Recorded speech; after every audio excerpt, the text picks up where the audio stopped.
Hello everybody, I just want to do a quick update. I had an emergency run around 11 o'clock to the hospital, maybe 11:30. My wife had to call an ambulance. She's been fighting off migraines. She had this started the morning of, and this was right after the Professor Sieyfried interview. Also, I forgot to give him the opportunity to say how we could support him. In the description below, there's his way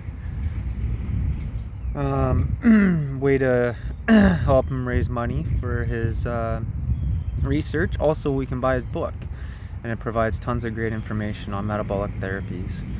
Anyhow, the reason I ended up with an emergency run to the hospital, and I want to explain why it's so important to be your own advocate when you fight cancer, because the diagnosis they gave me there was completely incorrect. I had to take it upon myself to get in touch with my surgeon and get a proper answer and get a proper diagnosis and a plan going forward.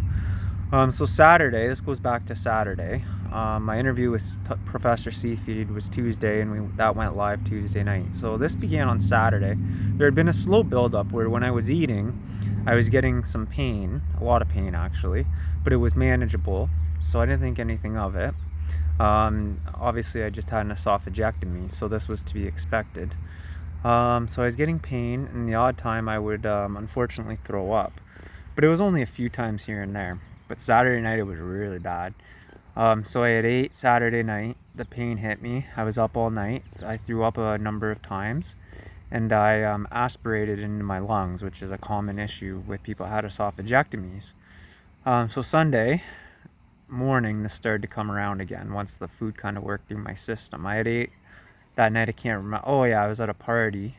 So this began there. I had ate basically from a charcuterie board because I'm trying to stay keto, and asparagus wrapped in prosciutto or whatever it's called. So I thought maybe it was food poisoning, because in the morning I started to feel better and I came around by the afternoon. Long story short, I immediately started a fast until Tuesday night. So I was drinking bone broth with butter so I could maintain my weight, and I just thought I could give my system some time to heal, and then I'd be good to go again. Well, Tuesday night I ended up eating a bunch of food. I was gonna do a fast for longer, but I was feeling so good, I thought everything was good, so I thought I'd start slowly introducing food, maybe just for dinner, and do bone broth and butter during the day. And so I ate about half of a ribeye and thought that should be good. I might get a little bit of symptoms from it, but it won't be too bad.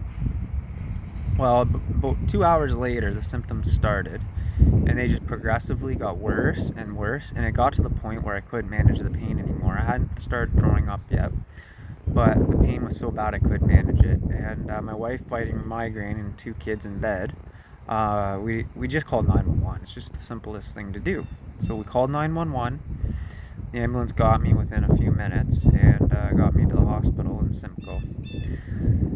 So they did a bunch of tests over the night. They did blood work, EKG, they did an x-ray, and they told me I had pneumonia, which I had already known from aspirating on Saturday night. And on Sunday, I had already called my care partners and reach out team. They had already started me on antibiotics by Monday, so I already knew I had pneumonia.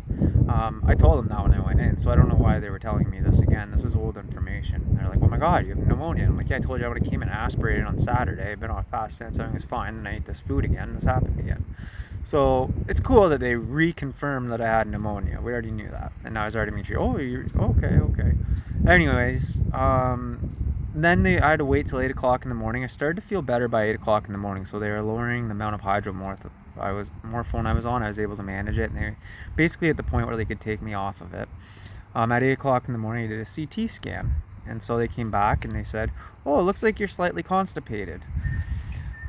Well, around 12:30, when I just got into the hospital, maybe 12 o'clock, I unfortunately had thrown up, and I had threw up over a liter of fluid. Now, I just had an esophagectomy, so my stomach capacity is half a liter. So this was coming up from the bowels and everything. This wasn't just coming from my stomach. And so when they saw a liter of vomit in one go, they had said, yeah, so the stomach holds about a liter of capacity. And I said, I had an esophagectomy. I only have half my stomach. Oh, that's a lot then. Well, yeah, you knew I had an esophagectomy when you got in here. Anyhow, long story short, I told him my surgeon, I told him where he's located, etc. And I told them to send this information over there because they won't know esophagectomy stuff. Anyways, they didn't do that. They go, oh, it's just a little bit of constipation, they said, and a little bit of pneumonia. Well, it doesn't cause this. So I called my surgeon, got a hold of him, did it on my own, took matters into my own hands. And that's the message of this video. When you have cancer, you have to be your own advocate. You have to do what's best for you. You have to reach out to the professionals and do what's best for you. The surgeon said that there's about 100 things that can cause this after esophagectomies, but based on the CT scans and based on my symptoms, my parietal muscle has likely tightened. It's very common, and so it doesn't allow the food to drop through. So it happens after surgery. It's natural. So he just has to do a little scope. Doesn't have to give me anesthesia. He can keep me sort of awake using fentanyl, and so he'll just keep me a little bit awake. He'll go in there, check everything out. It could be 99 other things he said, but it's likely that. And if it's the parietal muscle tightened up too much, he'll just do a quick little stretch, or sometimes they put a little Botox in it, and then it'll be good to go. Not a big deal. It'll fix this problem forever. The problem is that he can't get me in immediately because the operating room is booked. So this is a great opportunity, guys. I get the opportunity to have bone broth and butter, forced into a prolonged fasting state. My GKI is going to be amazing. Professor Sieyfried talks about this. Really the main goal is to lower your GKI, but when I'm on bone broth and butter, my glucose drops and drops and drops, and my ketone levels rise and rise and rise. My GKI is going to be amazing. This is a fabulous opportunity. But the point of this video is be your own advocate. Like, if I didn't call my surgeon, they would have just had me on constipation drugs and said, yeah, get over it. They have no idea. So then I get a call from my family doctor today, and I explain, and they said, oh, you got pneumonia. And I don't, yeah, but nobody gives any care about the pneumonia.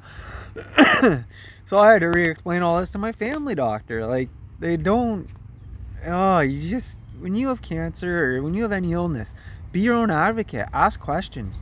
You got to be a good patient so they want to work with you, but my goodness, like, they don't. I asked the doctor when I was at the hospital, how many patients do you have that have had an esophagectomy?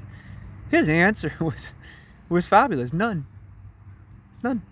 Esophagectomy is a major surgery. They cut your stomach in half, cut out 7 centimeters of your esophagus. They replumb everything back together, and there's 100 complications and 100 things that can go wrong. I was made aware of this all from the beginning from the surgeon. First thing you think they would do is take all this information, pass it forward to the surgeon, but nope. No, they don't. So I did my work. I got in touch with my surgeon. He was able to get the CT scan, thank goodness, and he was able to look at my symptoms. And hopefully we can get this all dealt with. But yeah, I can't believe it. But you know what? Having said all that, it's a good thing I was at the hospital. They took really good care of me. The nurses were amazing. They got the pain under control right away, giving me pain meds. Like, I couldn't have controlled this at home. So, I mean, they did their job. They got me through that moment, and I really needed their support. But again, the message is you got to be your own advocate, and you got to get to the right experts. You got to have a team around you, especially when you have cancer, and you got to get the right information to the right people. And like Professor Sieyfried said, this stuff is very complicated, but listen, the onus is on you. If you want to live, you can live. You can do it, but the onus is on you. Build your team, get out there, and like, let's manage this cancer together. We can all do it. Everybody can do it. Let's go. Anyhow, I hope this video finds you well. Please like and subscribe. I'm finding 95% of people watching my videos are not subscribed. Please like and subscribe.